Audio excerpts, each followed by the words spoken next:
now. I just got home from the masquerade party. So I'm changing my clothes into work clothes. So I'm going to leave right now so I can pick up the pizza and chicken at Shakey's that ordered by Bill. He's our team leader.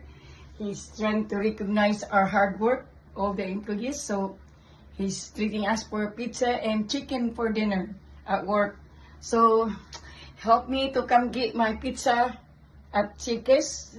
Not my pizza, it's the pizza for everybody that ordered by Bill, our team leader. So come join with me to get the pizza, okay? And so we can enjoy watching the Bisaya meet in Washington. Come and enjoy watching. And don't forget to subscribe and hit like. Bisaya meet in Washington. On the way na ko to pick up Bill. I'm sorry. Yeah, I got his pizza and chicken. So he's buying this pizza for everybody at work.